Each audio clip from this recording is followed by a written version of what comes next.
Os primeiros cuidados logo após o nascimento são determinantes para garantir a saúde e a produtividade ao longo da vida da bezerra leiteira. Mas quando o cuidado vem atrelado com técnicas modernas, os resultados podem ser ainda melhores. Sobre esse tema, a gente conversa agora ao vivo com o nosso analista semanal e médico veterinário, o Marcos Rezende. Bom dia, Marcos. Bem-vindo. Bom dia, Carol. Bom dia, Valtero. Sempre bom estar aqui ao vivo. Obrigado pelo convite. Cadê a bezerra? Tá no pasto, Valtero. Mas tem os equipamentos aqui de mexer com as bezerras, Valtero. Então Coisa vamos... simples. Continue. Então, Valtero, a gente precisa, foi muito bem colocado por ti. Esse é o momento das bezerras, a primeira fase, é a fase que os animais mais ganham peso na sua vida. A gente está falando de uma bezerra que ela nasce ali aproximadamente com 35 a 40 quilos, e quando ela é desmamada, ela já está com mais de 180 quilos, ou seja, ela dobra, triplica, quase quadriplica o seu peso. E nessa fase, é uma fase muito problemática. Por quê? Porque também é a fase que a bezerra mais tem problemas de saúde. A gente precisa ficar atento que a vaca ela não transmite imunidade, diferente de muitos outros mamíferos, ela não transmite imunidade por meio da placenta, mas sim por meio do colostro. Então a bezerra ela nasce desprotegida, mama o colostro, a partir daí ela fica protegida. E esse é o ponto, Valteno, bastante nevrálgico, porque se ela não fizer uma colostragem adequada, ela vai ficar desprotegida e aí ela vai ficar suscetível a inúmeras infecções bacterianas, virais, como vai ter diarreia, vai ter pneumonia, vai ter diversos outros problemas. Então, essa é a importância de mamar o colostro. Todas as espécies têm essa importância bastante destacada, mas nos bovinos, eu diria para você que ela é mais crítica. Olha só, a gente está vendo essas bezerras aí, que quando elas nascem, Carol, já são apartadas da mãe. Não é como na fazenda de antigamente, que a gente pegava e deixava a bezerra com a vaca lá no pasto e de noite ia apartar. Né? Trazia a vaca, deixava as bezerras presas, no outro dia você trazia a vaca para o curral, amarrava lá, peava e tirava o leite.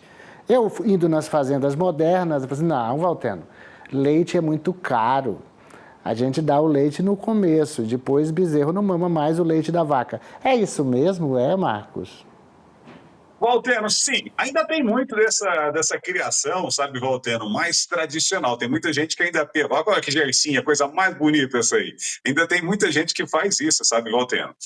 Mantém a bezerra no pé da vaca, principalmente de gado cruzado. Uma boa parte do leite produzido no Brasil é um leite de subsistência, criado em minifúndios. Então, isso acontece muito e você permite você criar um bezerro mais sadio, maiorzinho, porque ele vai estar tomando leite, e ainda você vai ter a vaca, a famosa a dupla aptidão. Mas nas fazendas especializadas, a partir do momento que a bezerra nasceu, ela é apartada da mãe. Aí a gente precisa garantir, ela não chega nem mamar algumas vezes, voltando, o colostro. Aí a gente pega o colostro, que é o primeiro leite, aquilo não é leite, né? A gente chama de leite, mas aquilo é colostro, aquilo é um líquido secretado pela glândula mamária, rico em energia e também em imunoglobulinas, ou seja, anticorpos, e fornece para essa bezerra. A gente tem que fornecer até 24 horas depois dela nascida, a gente tem que fornecer 10% do peso vivo da bezerra, para poder para fazer ela ingerir a imunoglobulina. E a partir daí, essa bezerra começa a receber um leite enriquecido. Então, o primeiro leite colostro, muitas vezes nessas fazendas, Valtero, que aparta o bezerro da vaca, a gente tem mais certeza que ela mamou os 10% do peso vivo dela em colostro do que quando está com a vaca, porque nem toda vaca é boa mãe, né?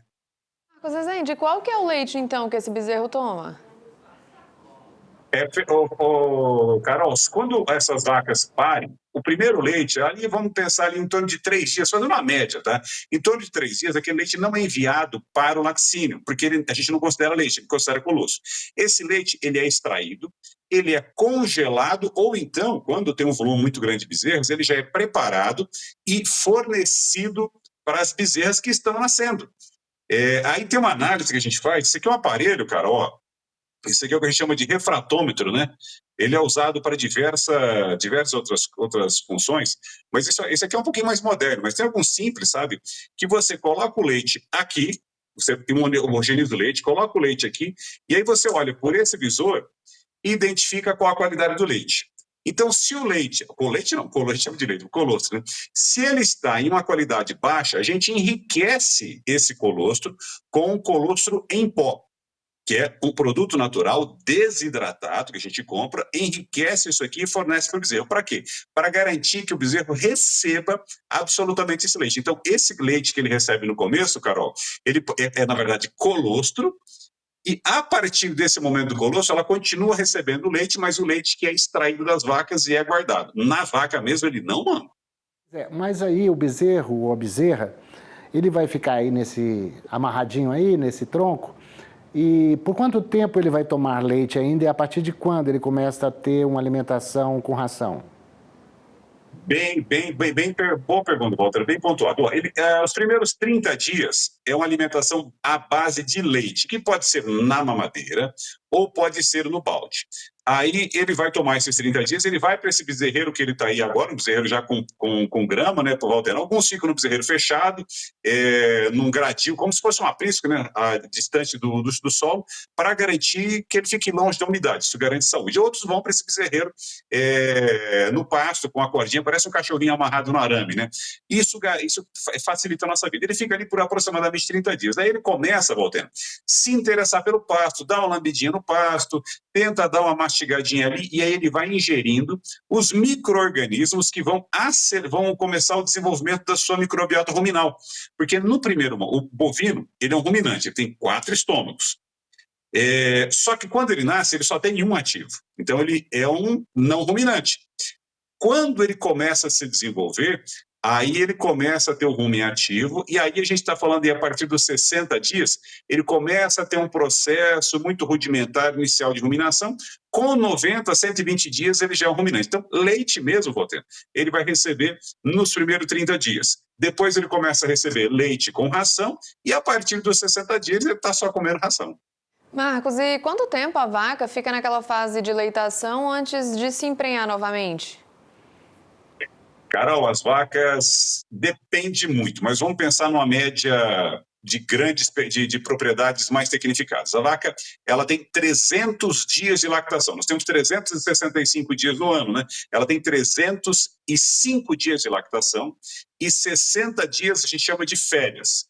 30 dias, que é o que a gente demora para emprenhar essa vaca depois do último parto dela, e 30 dias de descanso. Então, a vaca ela fica em lactação, em média, 305 dias. E esses 60 dias, Carol, que ela fica vazia, são 60 dias muito importantes para a gente fazer o tratamento da glândula mamária da vaca, cuidar de casco, aplicar todos os medicamentos que nós podemos aplicar, porque durante a lactação não se pode aplicar, e para permitir também que a vaca se recupere da última lactação e esteja preparado para a próxima.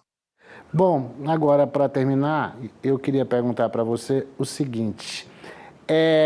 Passada essa fase aí dos 6 meses, dos 2 meses até começar o processo de ruminação e tudo mais, o bezerro direitinho, quais são aí, na verdade, os cuidados que o produtor deve ter também com relação à água? Porque, diferentemente dos bebês humanos, que parece que não tomam água, não tive bebê ainda. Meninos aqui que têm filho aí, os bebês não tomam água, né?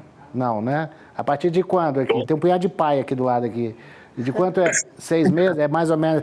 É isso mesmo? Você é pai também, né, o Marcos? Conta para nós aí. O bezerro começa a tomar água logo no primeiro dia? Fala aí.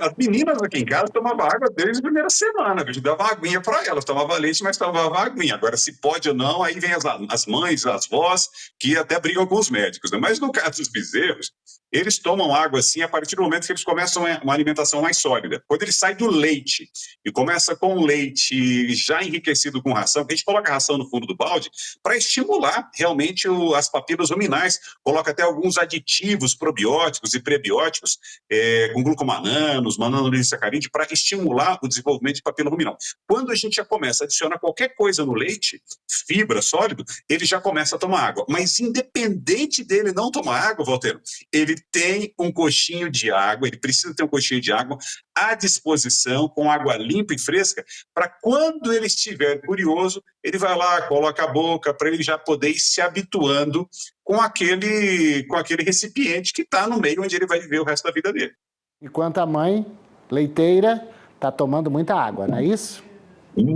Muita água, vou tendo água de qualidade, água acessível, porque água é um produto fundamental, não somente para a produção, não somente para a saúde, mas principalmente para o bem-estar animal. Sem água de qualidade, não existe produção minimamente sustentável, Valteno.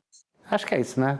Esclareceu tudo, Isso, Carol? tudo. Obrigada, Marcos. Já pode ter, tem. você já pode, então, criar uma vaquinha de leite, Posso né? Na ter chácara do papai aqui, é. né? No Corumbá. Começar a criação.